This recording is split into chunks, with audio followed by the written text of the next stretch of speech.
Introduce yourself. Oh, I'm Tim.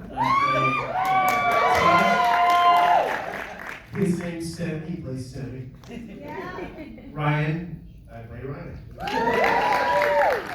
Riley McDonald, I play Kristen. I'm David Valdez, and I play David. I'm James Earl, and I played Max. Charlie Saxton, I played Charlie. I'm Rob, I play Miles. How you doing? I'm GAELAN, I directed.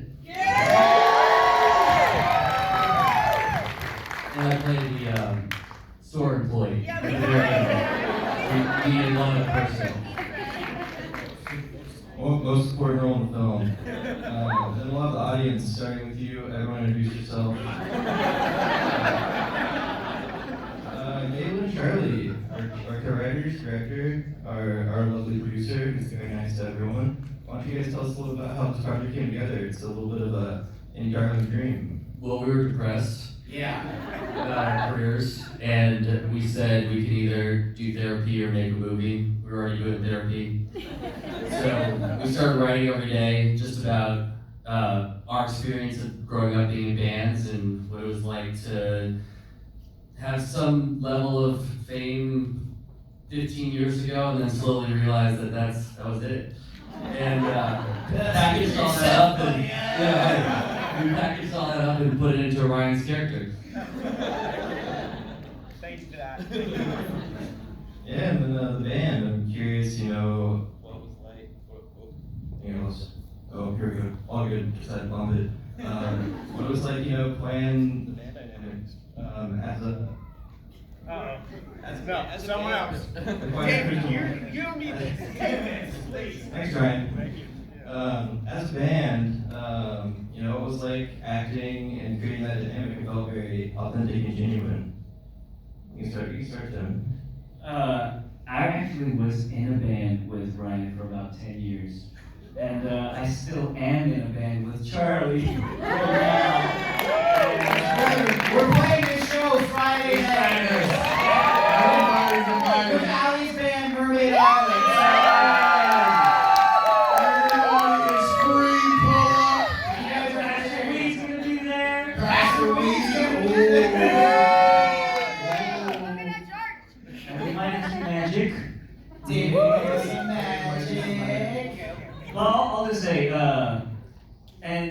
Charlie, Ryan, and I were in a band together as well that was managed in a fictional, in a movie by GAELAN. So there's, if you felt a little bit of authenticity, there actually is a lot of history because I think every single person here is actually a musician, and we did all play in this movie, and it was a prerequisite in casting, right? Absolutely. It felt super genuine, so. I mean, I can't say much else. Yes, we were in a band together for about 8 years. 12? Yeah. It was just, it flew by. And then they're still in the band together. And this guy's actually an amazing musician. This guy played a lot of the guitar and sent us a bunch of stuff. Can we get a round of applause?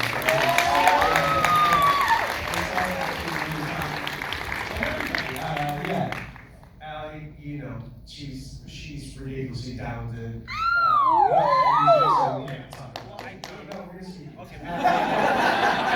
guy also makes beats, and I played electric bass in middle school. Okay, it is so.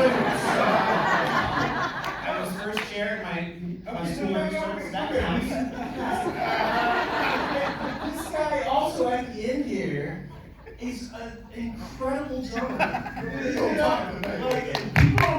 This guy, Amazing drummer right here, let me tell you. just all around. So yeah, everybody here did music, and it's kind of amazing to be able to work with all of them.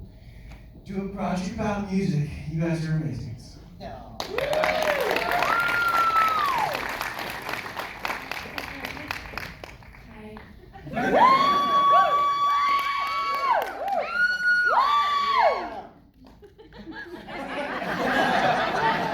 was actually a really incredible experience, being thrust into this unknown galaxy of Europe.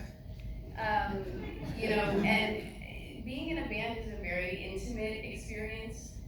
So coming into something like that and, you know, having to immediately become family was really beautiful. And I'm really grateful that, you know, I felt very welcome, and it was such a weird place to be. You know, it's a 1,000-year-old castle, and we all stayed in the castle while we were shooting, so we're sort of like getting to know each other while we're staying in this really bizarre and amazing ancient place. So, you know, it was cool because everyone was sort of doing their own thing, like, you know, James would be making beats, and, you know, I'd be just like begging people to jam with me. You know, so we were like having this really cool experience of getting to know each other. I mean, some of you guys knew each other before I knew Charlie, but, you know, figuring out this experience that our characters were having while we were simultaneously learning about each other and you know, trying to navigate these new relationships. At least, you know, for me, it was definitely a once in a lifetime experience, and I'm really, really grateful to be part of it.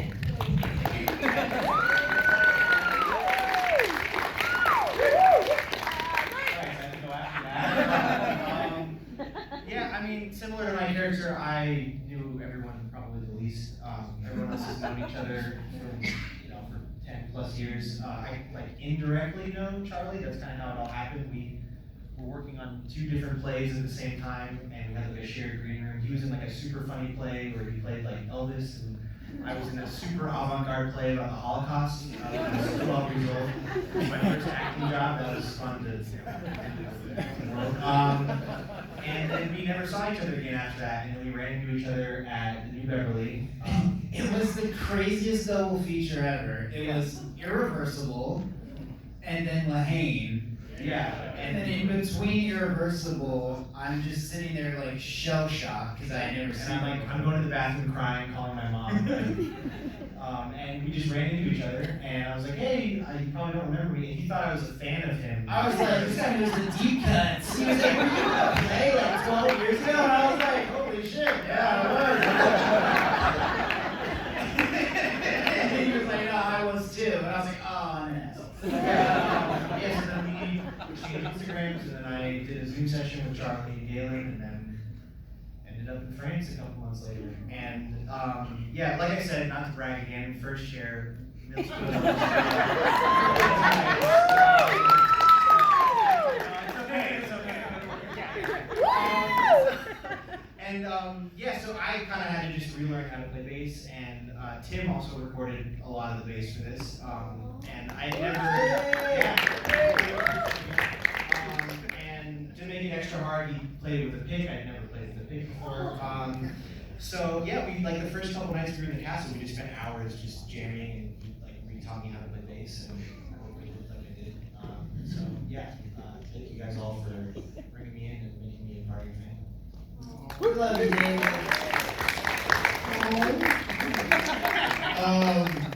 So I got on this from a Craigslist ad. It was the last Craigslist ad ever posted, and I kicked that motherfucker.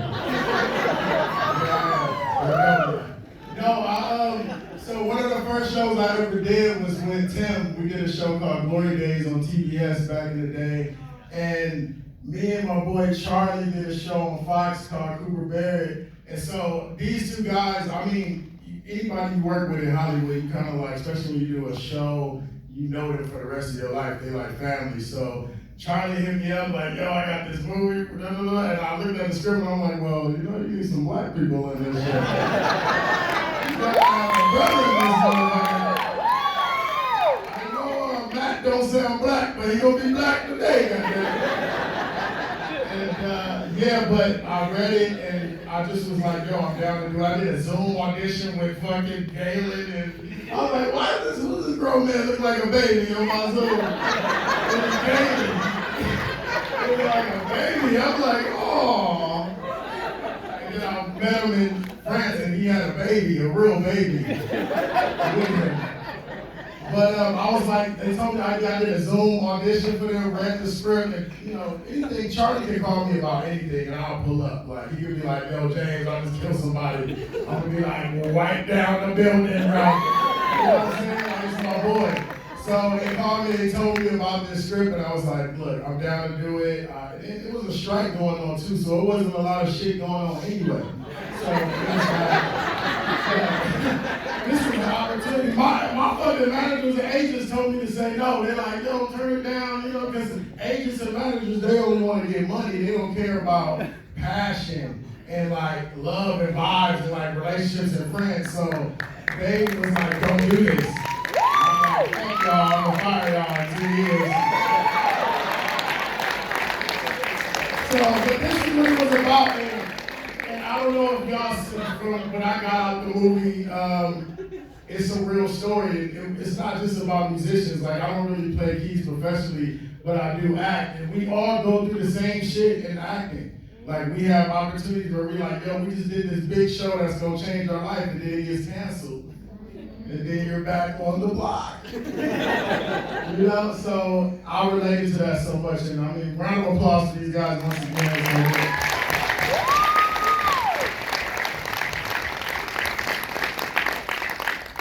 I just want to say my agents are here and I love them very much.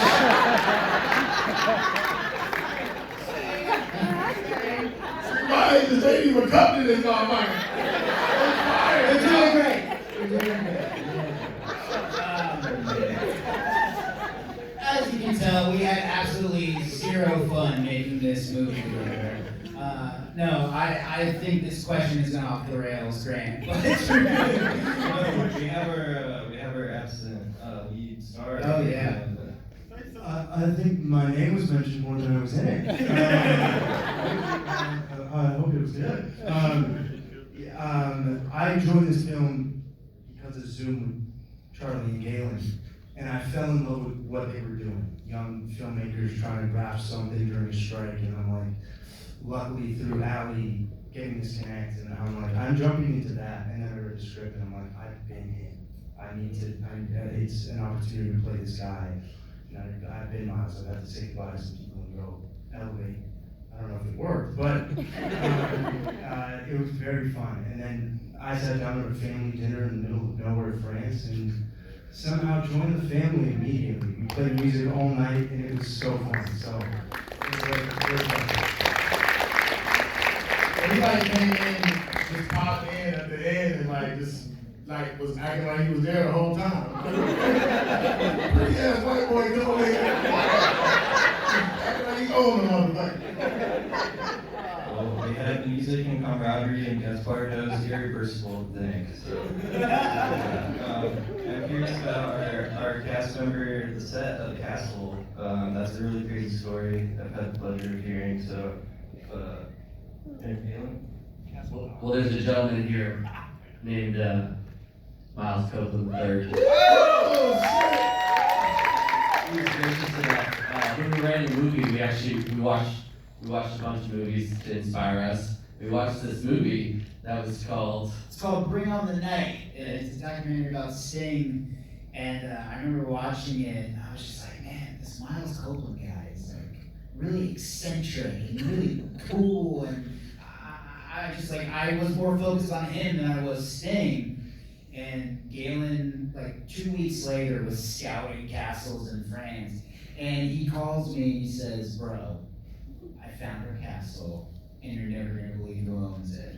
And I was just like, oh, well, Miles Copeland owns the castle. And he was like, because I hadn't stopped talking about him. He was like, Miles Copeland owns this fucking castle. And I couldn't believe it. It was such a full circle serendipitous type of thing. I stayed in the room I stayed in had a big ass picture of Miles on the wall. and it looked, it was from the 40s, so I thought Miles was dead.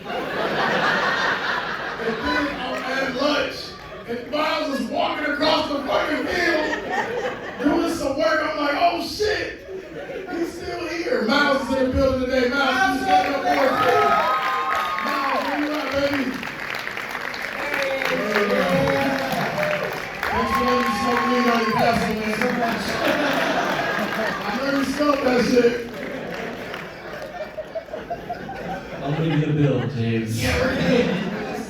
I will say one other thing, which is Miles was so gracious to let us film a little indie movie there, but also a bunch of the stuff. The very first time we were there, so I'm shell shocked because I'm talking to you after watching that documentary, and then Miles is like casually walking around, just like the movie. He's like, "Oh, you know, Cher wrote a bunch of songs in that tower," and I was like, "Charlie, you're gonna have to add that in the script." And then he's like, "Oh yeah, and this is the second oldest pigeonnerie in the world." And I was like, "What the fuck is a pigeonnerie?"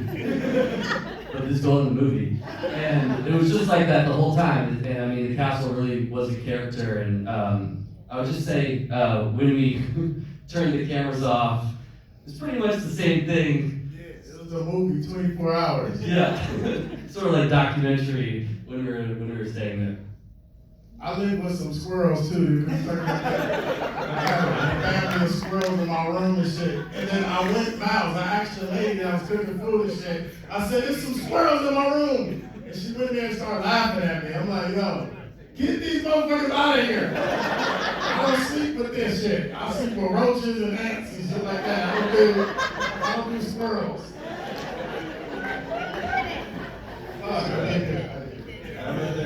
We all did. The squirrels and credits, maybe keep that as a note. I'll start with Ryan. I was curious about blending the comedy and the horror. You had to play the pretty straight man most of the time, but what was it sort of like blending the horror elements with the comedy? Because it was a very funny movie and also it's a very scary movie. We were doing horror?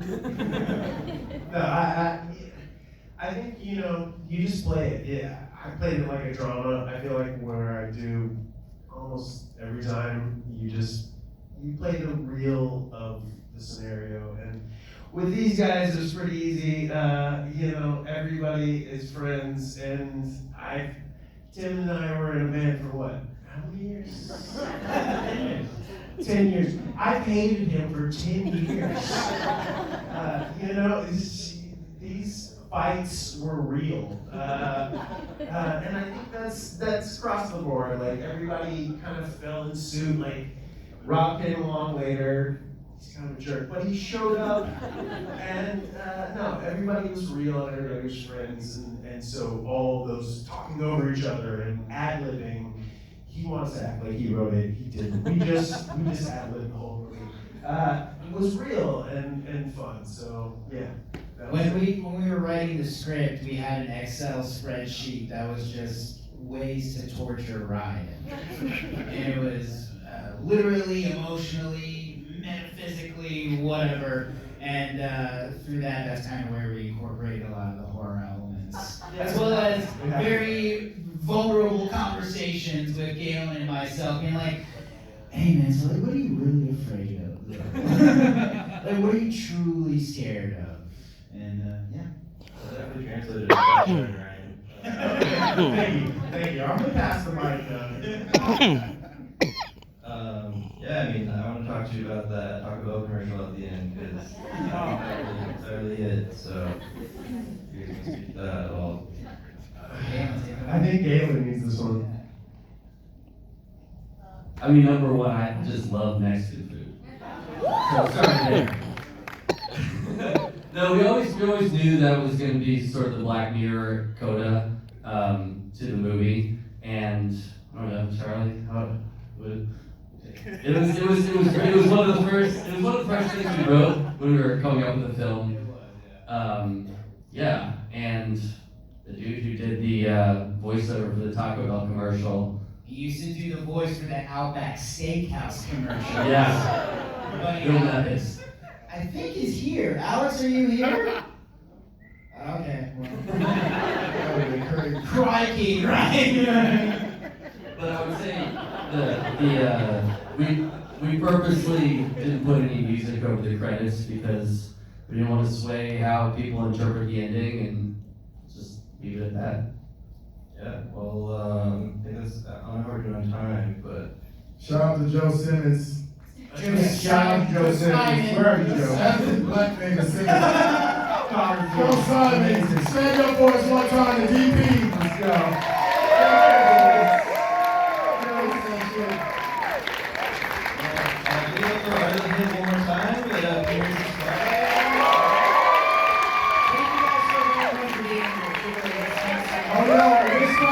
this Friday, we got a free event at the Knucklehead in Hollywood.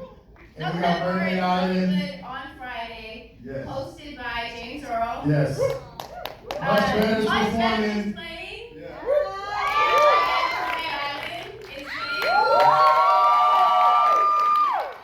invited. It's free. Come celebrate a movie with us. Let's get back. Party.